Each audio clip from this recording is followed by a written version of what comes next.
தினம்தோறும் விளக்கேற்ற நல்ல எண்ணெய் இதயம் நல்லெண்ணெய்.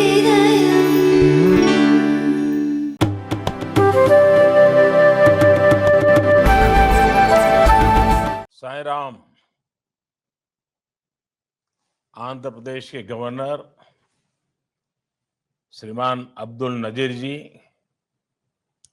श्री सत्य साई सेंट्रल ट्रस्ट के managing trustee Shri RJ. Ratnakar ji, Shri K Chakravarti जी,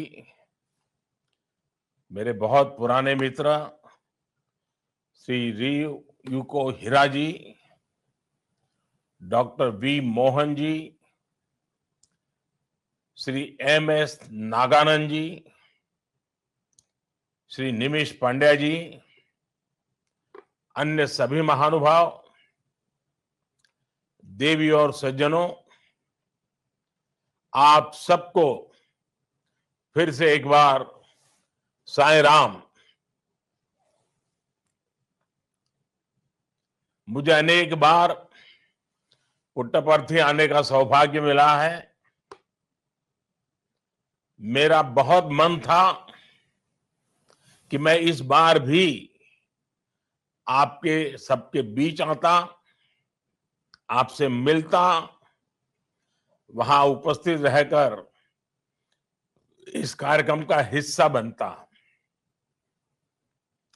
लेकिन यहां की व्यस्तता के चलते मैं उपस्थित नहीं हो सका।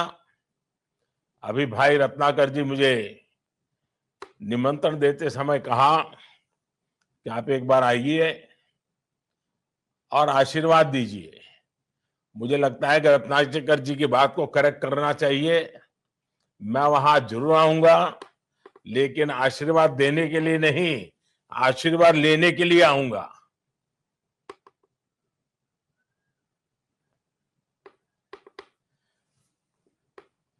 टेक्नोलॉजी के माध्यम से मैं आप सबके बीच ही हूं।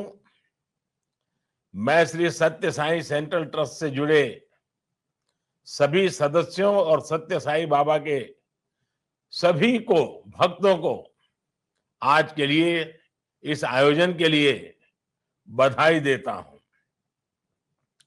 इस पूरे आयोजन में श्री सत्य साई की प्रेरणा, उनका आशीर्वाद हमारे साथ है। मुझे खुशी है कि इस पवित्र अवसर पर श्री सत्य साई बाबा के मिशन का विस्तार हो रहा है। श्री हीरा ग्लोबल कन्वेंशन सेंटर के रूप में देश को एक प्रमुख विचार केंद्र मिल रहा है। मैंने इस कन्वेंशन सेंटर की तस्वीरें देखी हैं और अभी आपकी इस छोटी सी फिल्म में भी उसकी झलक देखने को मिली। इस सेंटर में आध्यात्मता की अनुभूति हो और आधुनिकता की आभा भी हो। इसमें सांस्कृतिक दिव्यता भी है और वैचारिक भव्यता भी है। ये सेंटर स्पिरिचुअल कॉन्फ्रेंस और एकेडमिक प्रोग्राम्स के लिए एक केंद्र बनेगा। यहां अलग अलग क्षेत्रों से जुड़े पूरी दुनिया के विद्वान और एक्सपर्ट्स इकट्ठा होंगे। मैं आशा करता हूं कि इस सेंटर से युवाओं को बहुत मदद मिलेगी। साथियों, कोई भी विचार सबसे प्रभावी तब होता है जब वो विचार आगे बढ़े, कर्म के स्वरूप में आगे बढ़े। थोथे वचन प्रभाव पैदा नहीं करते हैं जितना कि एक सत्कर्म पैदा करता है। आज कन्वेंशन सेंटर के लोकार्पण के साथ ही यहां श्री सत्य साई ग्लोबल काउंसिल की लीडर्स कॉन्फ्रेंस भी शुरू हो रही है। इस कॉन्फ्रेंस में देश और दुनिया के कई देशों के डेलीगेट्स यहां पर उपस्थित है।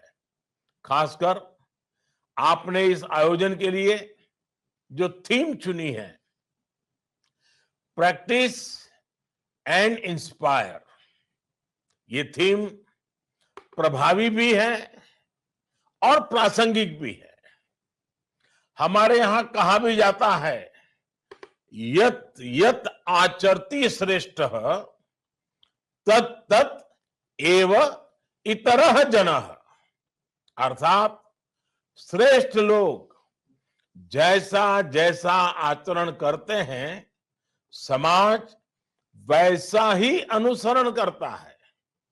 इसलिए हमारा आचरण ही दूसरों के लिए सबसे बड़ी प्रेरणा होती है। सत्य साई बाबा का जीवन अपने आप में इसका जीवंत उदाहरण है। आज भारत भी कर्तव्यों को पहली प्राथमिकता बनाकर आगे बढ़ रहा है। आजादी के 100 वर्ष के लक्ष्य की ओर आगे बढ़ते हुए हमने हमारे अमृतकाल को कर्तव्य काल का नाम दिया है। हमारे इन कर्तव्यों में आध्यात्मिक मूल्यों का मार्गदर्शन भी है और भविष्य के संकल्प भी हैं। इसमें विकास भी है और विरासत भी है। आज एक और देश में आध्यात्मिक केंद्रों का पुनरुद्धार हो रहा है, तो साथ ही भारत इकोनॉमी और टेक्नोलॉजी में भी लीड कर रहा है। आज भारत दुनिया की टॉप 5 इकोनॉमी में शामिल हो चुका है। आज भारत में दुनिया का तीसरा सबसे बड़ा स्टार्टअप इकोसिस्टम है। डिजिटल टेक्नोलॉजी और 5G जैसे क्षेत्रों में हम बड़े बड़े देशों का मुकाबला कर रहे हैं। दुनिया में आज जितने भी रियल टाइम ऑनलाइन ट्रांजैक्शन हो रहे हैं, उसके 40% अकेले भारत में हो रहे हैं।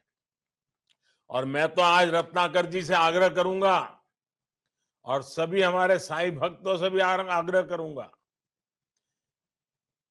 क्या ये हमारा नया बना हुआ जिला जो साईं बाबा के नाम से जुड़ा हुआ है, ये पूरा पुट्टपर्ती जिला, क्या आप इसको 100% डिजिटल बना सकते हैं? हर ट्रांजैक्शन डिजिटल हो। आप देखिए दुनिया में इस जिले की अलग ही पहचान बन जाएगी। और बाबा के आशीर्वाद से रत्नाकर जी जैसे मेरे मित्र अगर इस कर्तव्य को अपना जिम्मा बना दे, तो हो सकता है कि बाबा के अगले जन्मदिन तक पूरे जिलों को डिजिटल बना सकते हैं, जहां कोई एक कैश रुपये की आवश्यकता नहीं होगी, और ये कर सकते हैं। साथियों, समाज के हर वर्ग की भागीदारी से आज परिवर्तन आ रहा है।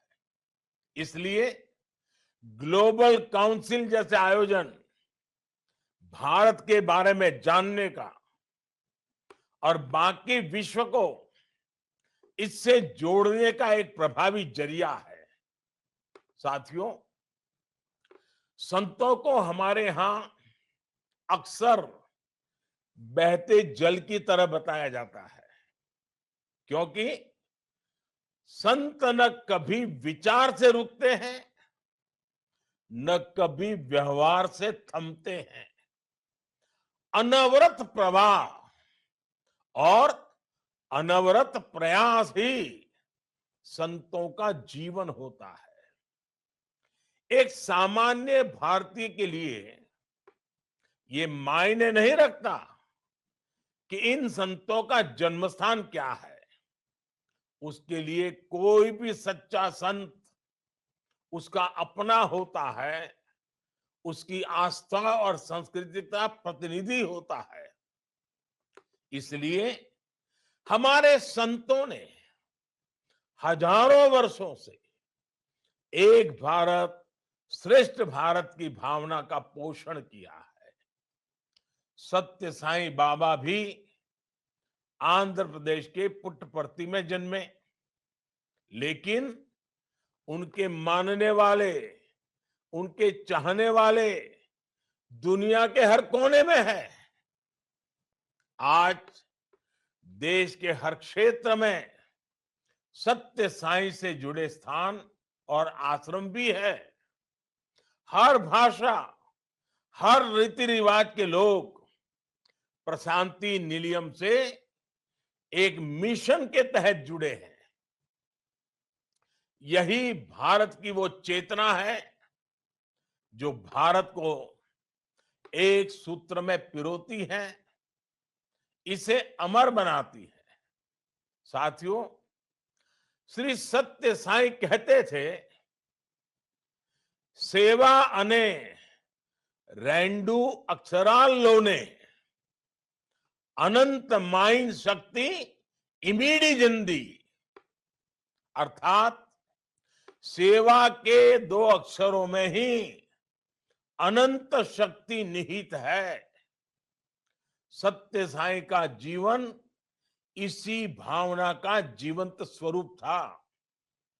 ये मेरा सौभाग्य रहा कि मुझे सत्य साईं बाबा के जीवन को करीब से देखने का, उनसे सीखने का और अविरत उनकी आशीर्वाद की छाया में जीने का अवसर मिला है। उनका हमेशा मेरे लिए एक विशेष स्नेह होता था। हमेशा उनका आशीर्वाद मुझे मिलता था। जब भी उनसे बात होती थी, वो गहरी सी गहरी बात भी बेहद सरलता से कह देते थे। मुझे और उनके भक्तों को श्री सत्य साईं के कितने ही ऐसे मंत्र आज भी याद है। Love all, serve all, help ever, hurt never, less talk, more work, every experience is a lesson, every loss is a gain. ऐसे कितने ही जीवन सूत्र श्री सत्य साईं हमें देकर गए हैं। इनमें संवेदनशीलता है, जीवन का गंभीर दर्शन भी है। मुझे याद है, गुजरात में भूकंप आया था, तब उन्होंने मुझे विशेषकर फोन किया था। हर तरह से राहत और बचाव के लिए वो खुद लग गए थे। संस्था के हजारों लोग उनके निर्देश पर दिन रात भूज के प्रभावित इलाके में काम कर रहे थे। कोई भी व्यक्ति हो, वो उसकी चिंता ऐसे करते थे जैसे कोई बहुत अपना हो, बहुत करीबी हो। सत्य साईं के लिए मानव सेवा ही माधव सेवा थी। हर नर में नारायण, हर जीव में शिव देखने की यही भावना जनता को जनार्दन बनाती है। साथियों, भारत जैसे देश में धार्मिक और आध्यात्मिक संस्थाएं हमेशा से समाज उत्थान के केंद्र में रही है। आज देश अपनी आजादी के 75 वर्ष पूरे कर चुका है और अगले 25 वर्षों का संकल्प लेकर हमने अमृत काल में प्रवेश किया है। आज जब हम विरासत और विकास को एक गति दे रहे हैं, तो सत्य साईं ट्रस्ट जैसी संस्थाओं की इसमें बड़ी भूमिका है। मुझे खुशी है कि आपका स्पिरिचुअल विंग बाल विकास जैसे कार्यक्रम के जरिए नई पीढ़ी के भीतर सांस्कृतिक भारत को गढ़ रहा है। सत्य साईं बाबा ने मानव सेवा के लिए अस्पतालों का निर्माण कराया, प्रशांति निलयम में हार्ट अटैक हाईटेक हॉस्पिटल बनाकर तैयार हुआ। सत्य साईं ट्रस्ट वर्षों से निशुल्क शिक्षा के लिए अच्छे स्कूल और कॉलेज भी चला रहा है। राष्ट्र निर्माण में, समाज के सशक्तिकरण में आपकी संस्था के प्रयास बहुत प्रशंसनीय हैं। देश ने जो इनिशिएटिव्स लिए हैं, सत्य साईं से जुड़ी संस्थाएं उस दिशा में भी समर्पित समर्पित भाव से काम कर रही हैं। देश आज जल जीवन मिशन के इसके तहत हर गांव को साफ पानी की सप्लाई से जोड़ रहा है। सत्य साईं सेंट्रल ट्रस्ट भी दूर दराज के गांवों में निशुल्क पानी पहुंचाकर इस मानवीय कार्य में भागीदार बन रहा है। साथियों, 21वीं सदी की चुनौतियों को देखते हुए पूरे विश्व के सामने क्लाइमेट चेंज भी एक बड़ी समस्या है। भारत ने ग्लोबल प्लेटफॉर्म पर मिशन लाइफ जैसे इनिशिएटिव लिए हैं। विश्व भारत के नेतृत्व में भरोसा कर रहा है। आप सब जानते हैं, इस साल G20 जैसे महत्वपूर्ण ग्रुप की अध्यक्षता भी भारत के पास में है। यह आयोजन भी इस बार one earth, one family, one future ऐसी भारत की मूलभूत चिंतन की थीम पर आधारित है। विश्व आज भारत के इस विजन से प्रभावित भी हो रहा है और दुनिया में भारत के प्रति आकर्षण भी बढ़ रहा है। आपने देखा है, पिछले महीने 21 जून को इंटरनेशनल योगा डे पर किस तरह यूनाइटेड नेशंस के हेडक्वार्टर पर वर्ल्ड रिकॉर्ड बनाया गया। दुनिया के सबसे ज्यादा देशों के प्रतिनिधि एक ही समय पर एक ही जगह योग के लिए जुटे।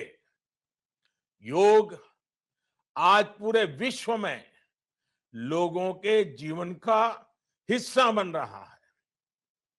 आज लोग आयुर्वेद को अपना रहे हैं। भारत की सस्टेनेबल लाइफस्टाइल से सीखने की बात कर रहे हैं। हमारी संस्कृति, हमारी विरासत, हमारा अतीत, हमारी धरोहर, इनके प्रति जिज्ञासा भी लगातार बढ़ती जा रही है। और जिज्ञासा ही नहीं, आस्था भी बढ़ रही है। बीते कुछ वर्षों में दुनिया के अलग अलग देशों से कितनी ऐसी मूर्तियां भारत आई हैं, जो मूर्तियां 100 साल पहले, 50 साल पहले हमारे देश से चोरी होकर के बाहर चली गई थी। भारत के इस प्रयासों के पीछे, इस लीडरशिप के पीछे हमारी सांस्कृतिक सोच ही हमारी सबसे बड़ी ताकत है। इसलिए ऐसी सभी प्रयासों में सत्य साईं ट्रस्ट जैसे सांस्कृतिक और आध्यात्मिक संस्थानों की एक बड़ी भूमिका है। आपने अगले 2 वर्षों में प्रेम तरु के नाम से 1 करोड़ पेड़ लगाने का संकल्प लिया है। मैं चाहूंगा कि वृक्षारोपण हो, और मैं तो चाहूंगा, जब मेरे मित्र भाई हीरा जी यहां बैठे हैं, तो जापान की जो छोटे छोटे फॉरेस्ट बनाने की टेक्निक है, मियावाकी, मैं चाहूंगा कि उसका उपयोग हमारे यहाँ ट्रस्ट के लोग करें और हम सिर्फ पेड़ नहीं, अलग अलग जगह पे छोटे छोटे छोटे फॉरेस्ट बनाने का एक नमूना देश के सामने पेश करें तो बहुत बड़ी मात्रा में, क्योंकि उसमें एक दूसरे को जिंदा रखने की ताकत होती है। पौधे को जिंदा रखने की ताकत दूसरे पौधे में होती है। मैं समझता हूं कि इस का अध्ययन हीरा जी तो यहाँ है और मैं बड़े हक से हीरा जी को कोई भी काम बता सकता हूँ और इसलिए मैंने आज हीरा जी को भी बता दिया। देखिए, प्लास्टिक फ्री इंडिया का संकल्प हो, आप इसके साथ ज्यादा से ज्यादा लोगों को जोड़ें। सोलर एनर्जी, क्लीन एनर्जी के विकल्पों के लिए भी लोगों को प्रेरित करने की जरूरत है। मुझे बताया गया है और अभी छोटी सी आपकी वीडियो में दिखाया गया, सत्य साई सेंट्रल ट्रस्ट आंध्र के करीब 40 लाख स्टूडेंट्स को श्री अन्न रागी जवा से बना भोजन दे रहा है। ये भी एक बहुत सराहनीय पहल है। इस तरह के इनिशिएटिव से दूसरे राज्यों को भी जोड़ा जाए तो देश को इसका बड़ा लाभ मिलेगा। श्री अन्न में स्वास्थ्य भी है और संभावनाएं भी है। हमारे ऐसे सभी प्रयास वैश्विक स्तर पर भारत के सामर्थ्य को बढ़ाएंगे, भारत की पहचान को मजबूती देंगे। साथियों, सत्य साईं का आशीर्वाद हम सभी के साथ है। इसी शक्ति से हम विकसित भारत का निर्माण करेंगे और पूरे विश्व की सेवा के संकल्प को पूरा करेंगे। मैं फिर एक बार रूबरू नहीं आ पाया हूं, लेकिन भविष्य में जरूर आऊंगा। आप सबके बीच पुराने दिनों को याद करते हुए बड़े गौरव पल बिताऊंगा।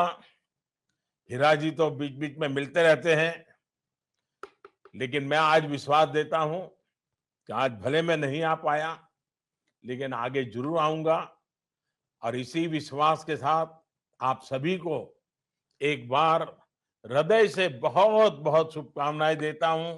आप सबका बहुत बहुत धन्यवाद करता हूं। साईं राम।